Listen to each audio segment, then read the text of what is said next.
I also made a promise. If I don't keep the promise, he takes it back. But this is given to me by my kuya. Kuya means bigger brother in Tagalog.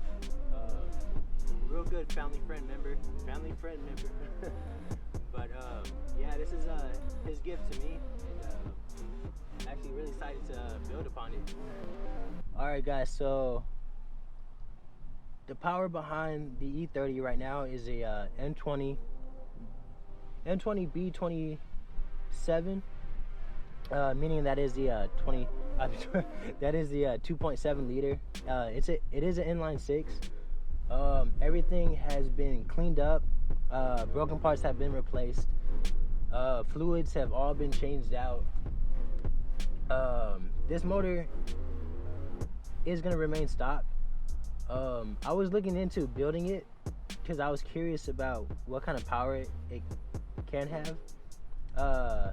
The E30 is a 325E. The E, I'm not sure what the E stands for, but I know this is the efficient model. So it's super efficient, really good on gas, all that good stuff. Me, I don't like that. Yes, I like saving on gas, but it only has 120 horsepower to it. If that anymore, it probably has like 100, 105, honestly. I don't know if I said this already, but all the fluids are changed out. Everything's ready to go. This is gonna be swapped out. My kuya who gave me this car, kuya meaning bigger brother once again, his dream for the E30 was to have it 2JZ swapped. So you guys can look forward to that 2J swap into the E30. Specifically, I want the 2JZGE. Those come out the Lexuses, yep. Those come out the Lexuses. Maybe I can rebuild this as well, just to show you guys another example of how to build a different engine, and what goes into that. So maybe we can take this out, rebuild it, refurbish it, and maybe actually build it up and see what we can get out of it, honestly, because I'm still curious what this motor can do. I know it's efficient, but honestly, to change that, change the internals, put harder valve springs into it, it's some other stuff that goes into it, but we can get into it. We can see what this motor can make if I actually build it and make it non-efficient. So the plans are to 2JZ it, 2J swap it, and I'm actually excited for that, but that's not gonna happen until we get that fixed, because this actually is in way better condition than the Honda, and I'd rather get the Honda right out the way and clean it up as best I can and do the chassis work and engine swapping and all that stuff. That is it for the engine. I'm gonna give you guys a walk around of the body and explain the body to you guys. So walking around the car, I know you guys have noticed the paint. You're probably like, Dom, why does it look like it's been sanded? Why does it look like it's been prepped for paint? And the question behind that is, oh, let me set you guys down. Probably have to edit that out. The question to that is, my kuya, he sent it to get his paint refurbished, and he noticed that it was taking quite a while, and so he wanted to go check up on it, and he just found that the guy has just been sanding away at it, priming it and all that stuff. But this is going to be a good learning curve, because like I said, with the Honda, it's original paint, it's really thin. I can show you guys how to work that, how to prep it for paint. Oh well, yeah, prep it for paint, do the body work. And same with this, this being the way that it is, I can walk you guys all the way through it, show you guys how to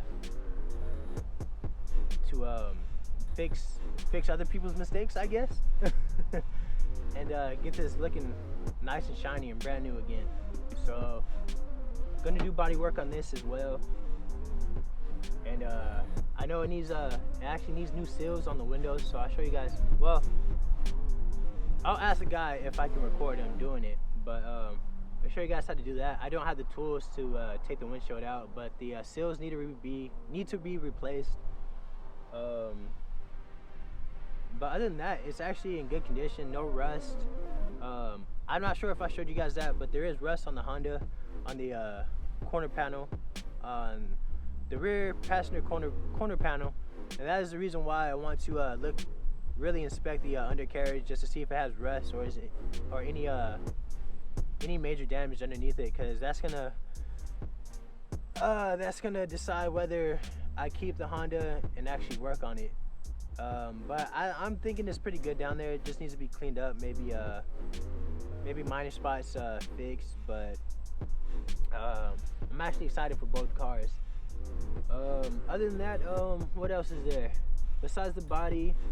Oh, one thing, this is kind of reason why I gave you guys a crappy car reveal is well, let me just show you guys. All right, so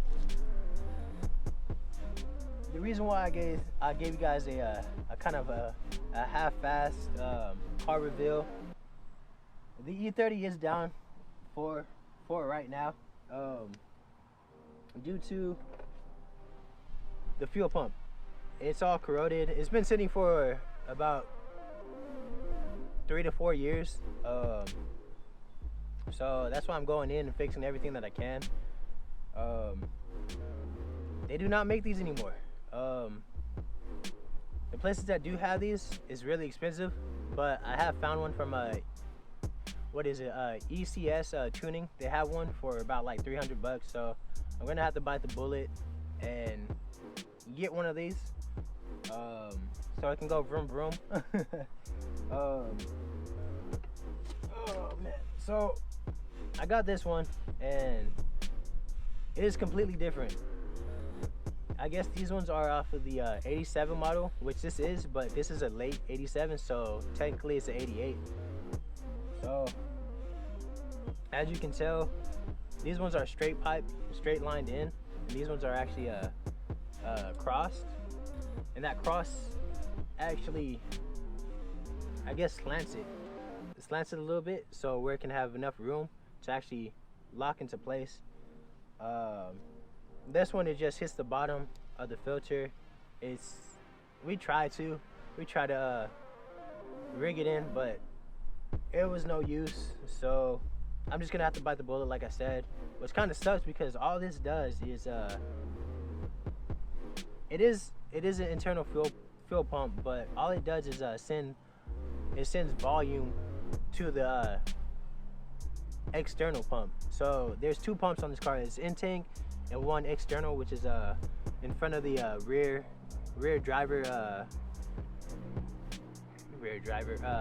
passenger wheel. So there's a pump up there, like a bigger pump, and that's what gives it the pressure and all that stuff. But this just gives the volume to that pump, and it sucks that it's $300 for this. So that's the current situation on the E30 and why I can't move it. So it's exactly the same place. But as you can tell, I'll give you a quick look in the inside, and you can see everything, all the tools and all the jacks that are sitting around. So just take you a quick peek inside. Those two are the old coolant. Me, I use full concentrated coolant, and I do my own mix. I do need to get one of these jacks. It is a 5-ton. It's amazing. It's beautiful. Right there, that's the work for the fuel pump. Man, this is I'm not gonna say his name, but it starts with a C. They do not make these seats anymore.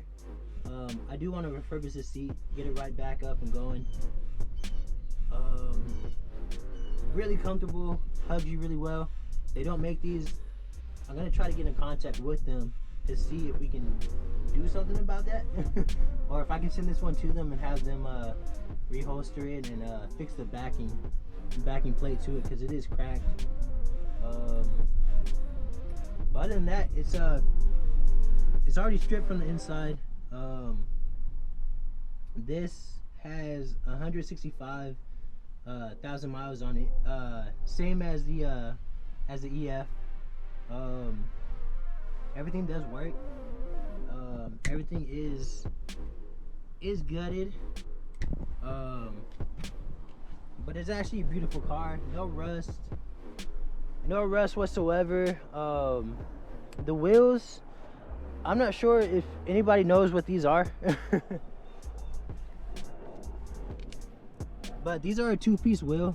I never seen these in my life. Don't know what they are. If somebody knows, let me know.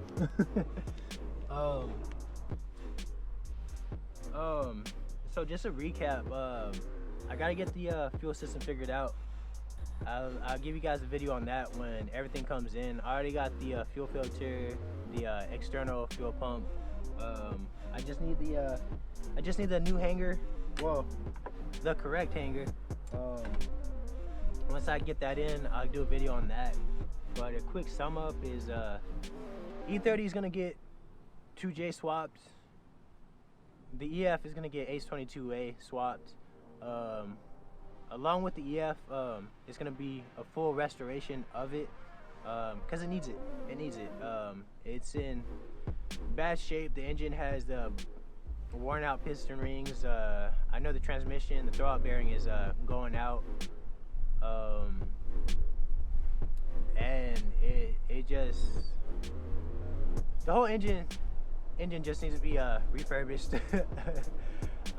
Inside's gonna be gutted, cleaned inside, do some fabrication in the inside. That as well, I am gonna do I want to do a roll cage in there.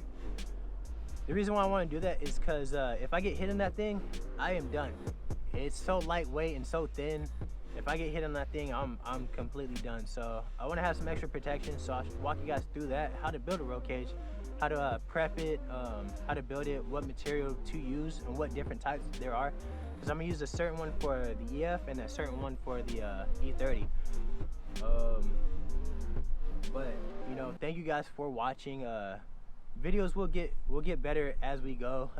I'm still learning stuff. I'm still getting used to talking to the camera and all that stuff. But I got 2 good projects for you guys. I got merch on the way.